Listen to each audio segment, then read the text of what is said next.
I'm usually in the shop, focused on the art of woodworking using tools. So we're heading out for a change to see how the fine tools are made.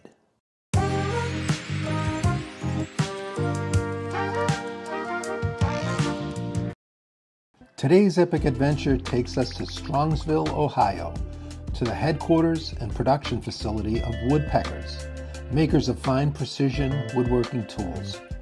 And we're getting our insider's tour by none other than the founder and CEO, Richard Hummel, who, as it turns out, was motivated to make great tools because, as an experienced woodworker, he enjoys using them himself. We were really surprised to see you on our mailing list and that had actually ordered and done some projects. Yeah. So you're a woodworker first before this? Yes. Yeah. Okay, as a hobbyist and... Yeah, I started, I built most of my first house. That led into building furniture. I had a real job, lost that job, turned it into a business. And I spent 10 years demonstrating Engraving products at trade shows, which was a great tool. Wanted to make my own stuff, so by the late 90s, we started machining our own tools. Yeah. And that grew into this. So that's what we do. It's cool that you're still a woodworker. You're applying your own tools to the craft. And that's the fun part. Like when we develop new router bits, I'm using them every single day to try to fine tune them to make them better. The first department is engraving.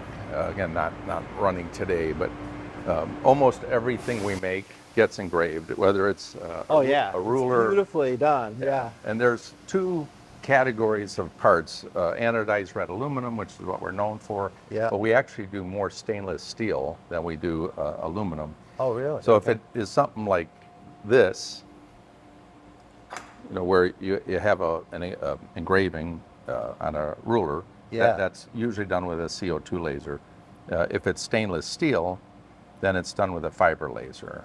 So that just cuts through and exposes the aluminum underneath? Well, not really. So it converts, on the CO2, it converts the anodic layer to aluminum oxide. Of course, the anodic layer. Yeah. So that's the white. Okay. If you did the same thing on a fiber laser, then it cuts through the red anodic layer and converts the aluminum to aluminum oxide. In either case, it looks the same. Yeah. But the depth. Yeah, you can feel it. A little different. Crisp. Yeah. That's something, as a woodworker, you appreciate too, because when you're using a rule, if it's not dead on, it's like, what's the point? You have a problem. Yeah, and I've always felt good about. So this is actually a carbon steel, zinc-plated carbon steel part, but you can also feel the marks. Yeah. And these are engraved in a fiber laser. I see. So it's not white, but it's actually carburized, so it's black and it's engraved into the metal. So how long have you guys been making a miter gauge? This particular one? Yeah, have you just started? That one we just started. Okay. We came out with one a year or two ago. Okay. Every 2 weeks we come out with a new product, and it jumps around, whether it's table saw, router, measuring a layout, or accessories. How many people are just researching products again? 18. There's 12 engineers. That's their full-time job to develop new product, and they have a support staff of 6 machinists that run a variety of disciplines, from wire EDM to Swiss turning to milling. That's incredible. So they support the machinists. So this department right out here is actually the engineering machine shop. Okay. So they have their own dedicated CNCs, so that if they're prototyping a product, so these 10 machines are theirs. So if they're prototyping a product, they don't have to interrupt production. So these are the engineers who are developing products. Yeah. These are just their machines. Just theirs. And most of the time they don't run. Oh my but God. when they need something, they need it now, not 3 weeks from now. Right. So it's worth it to invest in this, so it's at their ready. That's incredible. We are starting to pepper in the gaps with tool grinding machines. So this one right here is actually making router bits right now. Oh, sweet. And it's all robot loaded, so it'll run through the night. It's cutting them now. Yeah, it's grinding them. Is it possible to see the actual grinding? Yeah. Yeah, if you look right in here, Okay. you can see it doing something.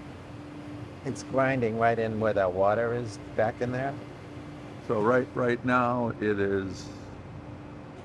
It's going to measure the core diameter with the touch probe, and what we're making is one of these, which is a track clamp T-slot bit. It cuts the entire slot in one pass, and it's compatible with. There's a pretty cool product out there.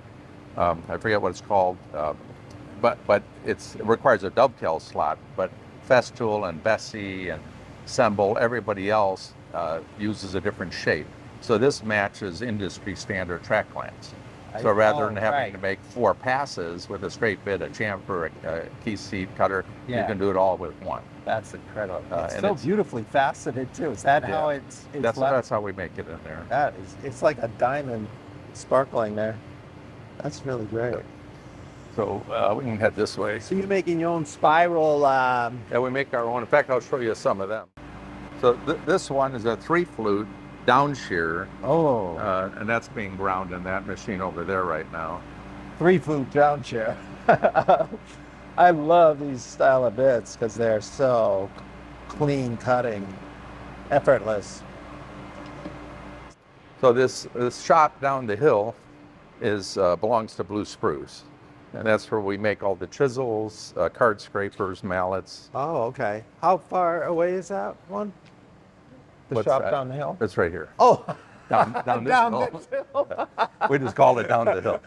So, all right. So was this, you were using it for your manufacturing first and then? No, this was actually our assembly department at one time. And then after we acquired Blue Spruce, we put in the machinery for that. So this little cell here is for making handles. You can see some Coca-Cola ones getting roughed out over there. So how long, again, have you had? About 3.5 years we've been making their stuff. And we put in a lot of money, energy, and effort to make the quality as best as we possibly can. You know, our goal is to control the first impression and not be dependent on the person's skill at sharpening the chisel. Right. So when we ship it, it's honed, it's flattened, it's polished, it's razor sharp. So the first time you go to use it, it works. It gives you a good response, good results.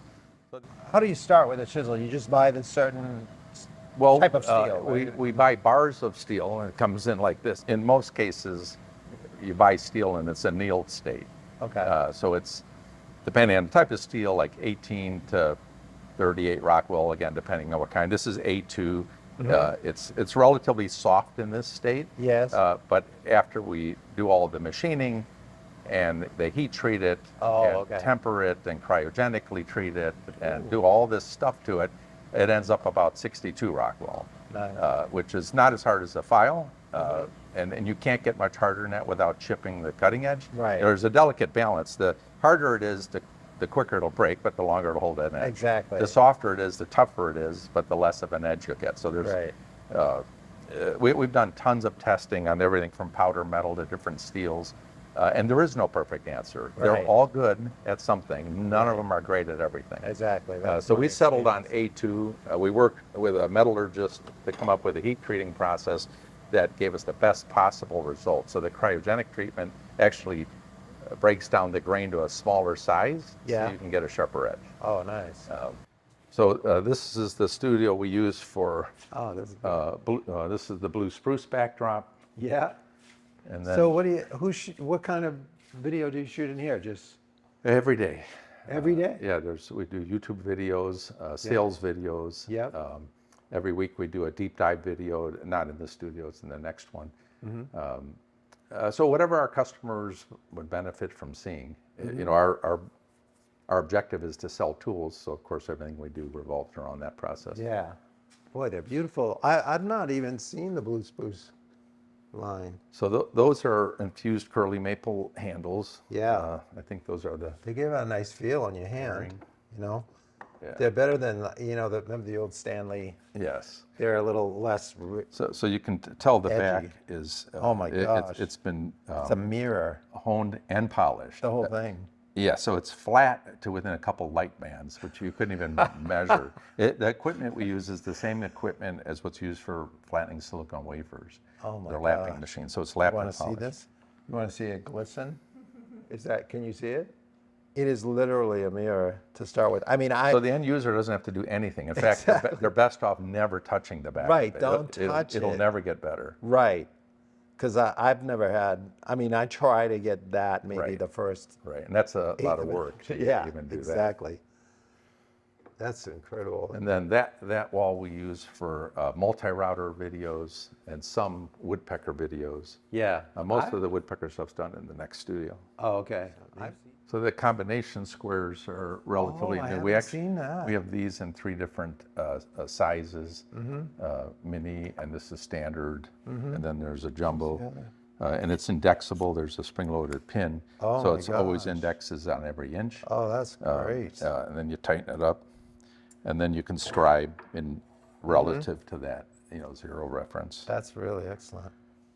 You know, the old standby has always been the Starrett. Yep. Yeah. And I love my Starrett. Yep, me too. But this is this has some different bells and whistles.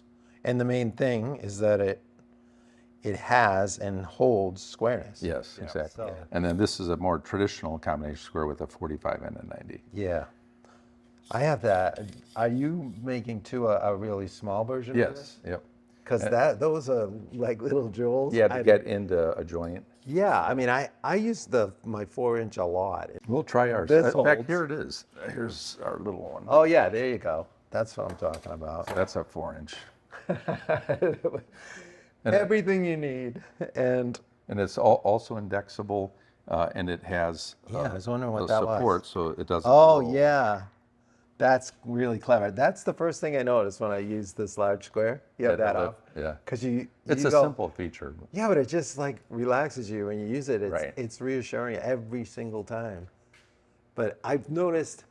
Have you had this experience that you can check and see squareness better with a thinner blade, right? Yes. These are hard to Correct. Right. So there's 2 different cup of tea. So like if you're assembling a carcass, this a thin blade like a traditional framing square is too thin. Right. A thick blade's wonderful when you're doing assembly. Correct. For measuring and marking on a flat plane, the thinner you can get, the better. Yes. So we make the stainless steel blades for that application. Yep. And the thick blades for lining up work Yeah, pieces. that's been exactly my experience. So We just shot a video in here a couple days ago on the new spline jig. So that's this guy here. It just sits in and crosscut sled like. Yep, on either a router table or table saw.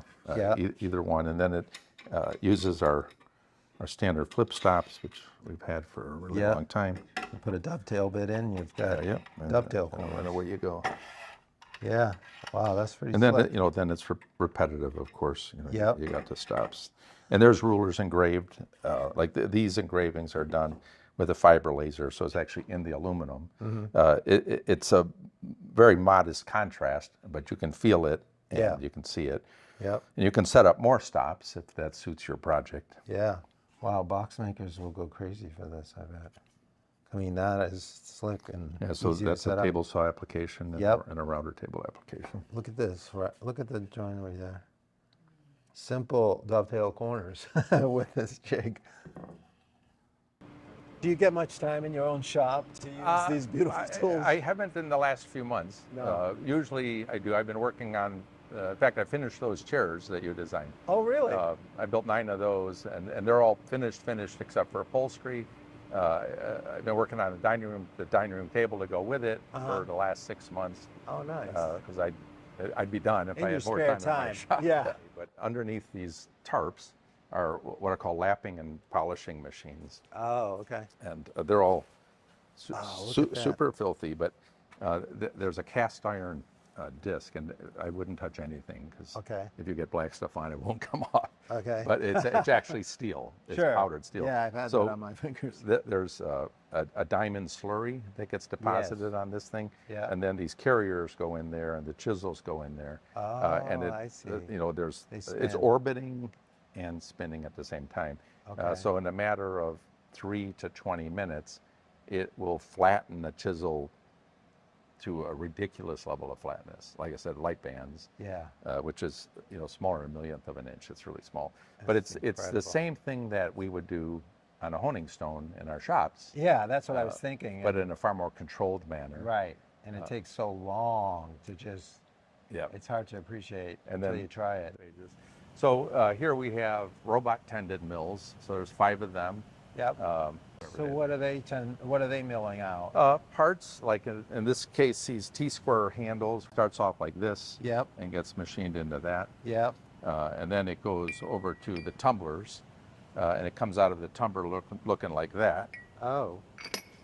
So the tumbler removes burrs, gives it a mottled finish. Oh, yeah, the softer sheen. Yeah, and then they get washed, and then they leave the facility to get anodized, where they're dipped in acid. They develop an anodic layer. It's anodizing. Does that also give them the color? Yeah, so after it's anodized, they're dyed, Okay. and then they're sealed. Oh, The okay. dye penetrates the metal. It's not a coating. I see. So it's that very, red that yeah. you're well known for is actually, It's in the metal, but it's Okay. very, very thin, Yep. very hard. yeah. So the anodized layer is where you get the mechanical properties. Right. The organic dye just makes it look pretty. Yeah. So we make all our solid phenolic router tables here in house. We have a two pallet Onsrud router. What's this precision granite? Yep, it's a granite slab for checking things. Yeah. Most of our inspection, like the indexable scales, that's done by a computer-controlled eye and a touch probe in our QC lab. That little hook rule that you guys came out with? Yeah, I love that thing. Tons of people have bought that thing. I keep that in my apron, and it was never even a thing I knew about. You know? Yeah, the 6 inch is glued to me in my Exactly. shop. Me, that's Same fine. with the 6-inch stainless steel square. It's my favorite square. Oh, which one? The 6-inch, Oh, okay. the 642 with the stainless blade. Oh, I'm not sure. I use it for any joinery, anything like that. And the multi-router is machined on this one here. Okay. Which is a beautiful tool, I gotta say. Yeah. So this is a 5-axis machine. So Yeah. everything else that we have is 3 plus 2 or 3-axis is a 5-axis. So we can get to any of 5 sides without moving the part.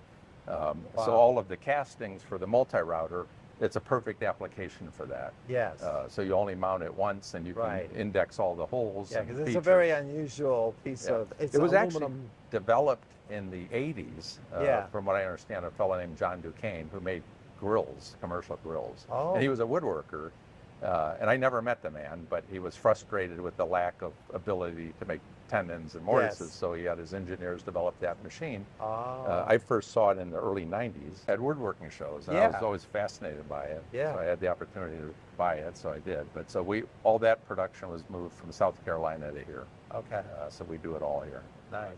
If you want a perfectly flat ruler and a perfectly flat square, you need one of them. Okay. Because steel is never perfect. Right. So this is one of the larger. Yep. That's the thicker blade. This too, is right? an indexable blade, Okay. and it didn't get lasered properly, so it's scrap. But they'll use this for setup. The Arcu, the way it works is pretty cool. If you look through the foggy window here, but there's a series of rollers in a sine wave, and it starts by folding the metal past its yield point, so it bends it. So But- that metal's getting bent to that Yep, up to sine a quarter wave? of an inch thick, and then it gets bent to progressively smaller radiuses. And once it's out the back end, it's completely relaxed and flat. And there's a recipe for every piece of And steel. what's the purpose of doing that to the steel? In order to straighten it. So, steel has okay. tension Okay. in it, and if the tension's not balanced, it's not flat. Once you do that, it's So it not going neutralizes the Right. tensions. Yeah. And gives you a flat piece of steel. Okay. It's quite an impressive machine. That's from Germany, but it does a great job. Yeah. During COVID, we had trouble getting nitrogen, so we put in our own nitrogen generation system. So the lasers require nitrogen as an assist gas. Yeah. It actually blows the molten metal through the curve. Otherwise, it would re-weld as you cut it. So as the laser beam goes through, it's such a fine beam Right. that the steel would just reflow and heal. So the nitrogen blows the molten after. metal right through. It's all right around the beam. So And it cools like instantly, pretty much. well, it isn't cool that quick, but cool enough to not re-weld. Right. So the molten, now there's a gap because the Right. molten steel is gone, and the fiber without any modification, the kerf is tenths of a thousandth of an inch. Right. It's so fine. So we actually have to wiggle it or have it do a figure 8 to make a kerf wide enough to have the parts fall out. Oh Otherwise, they're stuck.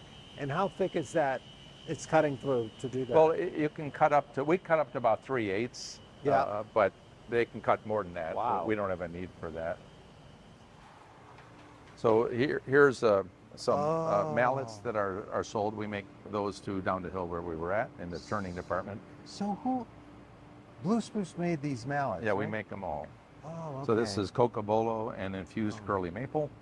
Sorry, I don't mean to put my fingerprints on it. It looks No, so that's right. perfect. African blackwood and Oh my infused curly maple. gosh. And the weight is just right. There's actually a steel tenon in there. Yes. And it's positioned just right to give you the balance that you need and to I've give you the seen impact. So depending on what kind of chisel you use really influences it. So we make two different sizes of the round mallets. This is the most popular one. Yep. And then we have a run of rectangular mallets going on over here. Yeah. And they have a wooden end and a leather end. Oh. And this is also infused. Oh, that's brilliant. Infused. Now, explain that With process. resin. So domestic woods, vary in hardness. Mm-hmm. And with the exception of, say, like hickory or something, if you start beating on a chisel with it, it's going to leave marks. Right. So, curly maple has great density. Hard maple just generally has great density, but it ends up at like a durometer of 75, and ideal is 82, 83, 84. So we put this in a tank full of resin and suck all the air out. And then as the cells empty, it gets replaced with this resin that brings the durometer up to 82 to 85. And it takes a month for that whole process. And then it gets baked and machined. So it's still maple. Yeah. But it's a significant percentage You can of resin. feel it. Yeah. I can, like, you pick up maple, your fingers almost would expect a different. This has a hardness factor. Yeah, but it's hard, beautiful, it's heavy, curly. and it'll eventually be polished up and real nice. More than that? Oh yeah. Oh, that's gorgeous. And then for chisels, these are handles that are complete, and a lot of customers want matched handles, which is almost impossible to achieve. Right. But so our handles make their way through here. We make marking knives that, so those handles are in here. Oh yeah. And then a finished chisel. This is a curly maple handle, a stainless ferrule, a 1 inch bench chisel. And it's covered with wax. You dip them in wax so to deliver. That's a great idea. So it doesn't rust. Yeah. These are finished. They've been machined. There's some hand prep done on the sides. They're ground, lapped, polished, and sharpened. So everything is done. So is the reputation growing for these chisels? I would say, think so. why wouldn't it? They're I think incredibly. So. Our biggest struggle, since in the last 3 years, is as funny as it sounds, in making enough of them. It's not as easy as it might appear. You don't just say, "Oh, let's make more." It's like, no, it doesn't work that way. I saw the process. It doesn't look easy. It's quite involved. So we've been building and building and building and building, and now our production volume matches up fairly well with demand. Right. So we're catching up with back orders, and so they'll be more available. So we really haven't pushed them, Right. Because there's no point in selling you one if you got to wait 6 months to get it, which has happened too often as it is. Yeah. So that's been our focus. We've spent lots and lots of money to increase our capacity so we can match what people want. Sure. So that should improve. Yeah. No doubt. That hasn't been the greatest at times. Yeah. Many of our multi-dimensional parts with holes on the sides and bottom, they're QC'd in that device. Oh, that just comes down and measures them? Yeah, there's a ruby probe. Yeah. At the tip here. It's a 1 millimeter probe. And wherever it touches, it knows that location to 1/millionth of an inch. Jeez. And in here we use combination systems. So both these are vision systems, and these are the systems that also read all of our rulers. So we're extremely thorough with inspecting So a square is a square, except they're usually not square. So we go to great lengths to make it as square as possible. Right. We shoot for 0.0085 degrees. It's hard to translate that for the average woodworker, but that's very, very small. Right. And it's very even hard to measure. But with this kind of equipment, you can measure it. So our objective is when the guy's building his cabinet, he's not having to think about it. He can trust it. Exactly. And really, the biggest difference, it's not like we use a magic metal to make a square. It's the time, energy, and investment we put into making sure that if we say it's square, it's square. Mm-hmm. It's as flat as possible. You can certainly spend less and get a square out of the same material, mm-hmm. but it's probably not reliable. And the way it's anchored, like at the right angle, is so there's key too, right? Yeah, it is. There's a one-piece square is the holy grail of perpendicularity, mm-hmm. And then at that, like steel is wonderfully durable, but very stressed. It's very stressed, and if you drop a steel square, the odds are good it moved because mm-hmm. you relaxed some of the stress. The aluminum we use for aluminum squares is a cast chicken fixture plate, so it's made up of a bunch of little parts of aluminum. It's not a rolled plate. Rolled plate is very stressed also, so it's very dead. If you drop that, other than maybe dinging it, it's probably not going to change its angle. Mm-hmm. A two-piece square, now it gets exponentially more difficult to assure perpendicularity because there are so many more variables. Mm. And then it's just really careful machining, mm-hmm. and that's expensive. So our indexable squares, those little slots inside, that's why we have a 1 millimeter ruby probe to get in there to right. touch all the little points and say, okay, that's perpendicular to however many decimal places to the sides. And then the blades themselves get checked in here for straightness, mm-hmm. something you take for granted. But straight is almost as difficult to achieve as perpendicularity. Right. So did you attack that problem like almost as a puzzle solver? It seems because just as a frustrated woodworker. Yeah. I got my framing squares in the 80s when I started. Yeah, I relate to that, but you had the other side of it, the skills to deal with this type of machinery, understanding of the metal, and then attacked it until you really had it beat. Right? It's important to us. Yeah. It's what we do. Yeah, it's obvious. This is a huge place. How many square feet is it? We have 86,000 here and 80,000 at the other place. Mm.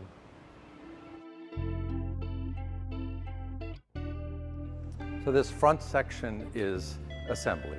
Yep. There's, I think, 42 assembly pods. Mm-hmm. So yeah, each of these pods are where something's assembled. All of our squares are put together here by this. So in the other building, we have all the sophisticated stuff. We were the first tenant in this building. Oh, really? Yeah, so we have 32-foot ceilings, so we can fit a lot of stuff. That's a lot of room for growth. Stainless steel square 6. Yeah, this is it. So that's the 6-inch stainless steel square. Oh. So this is your other favorite? This is my favorite. You carried around with you? Yeah. It's always in my back pocket. Oh, yeah. Those are great. Oh, yeah. They have a great weight to them, too, right?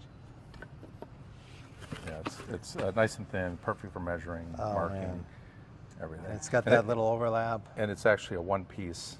You can't see it underneath here, but this is all one piece. Oh. So we can hold the perpendicularity with this kind of design. And the cheeks are pinned, and you can't see that either, right. but it's behind here. There's a hole here and here, a precision hole. Okay. And it gets pressed together. You can see them linked if you look in there. Yep. Yeah, that's something. Wow, so that brings it all together, your explanation of the challenge and your victory at creating squareness. Look at that bad boy. So our really small ones, we make even smaller ones. They're actually wire EDM'd, which is a whole different technology. Yeah. That's all done underwater. Yeah. And they're even more accurate. They're right. crazy accurate. Yeah, that's cool. Want one? Very cool. Thank you. Those are the #1 selling square? The mini square. Really? I don't know why, but they are. They're cute, Plus they, you can set little... A lot of people use it for checking chisels, for instance, like this whole topic of thin, thick.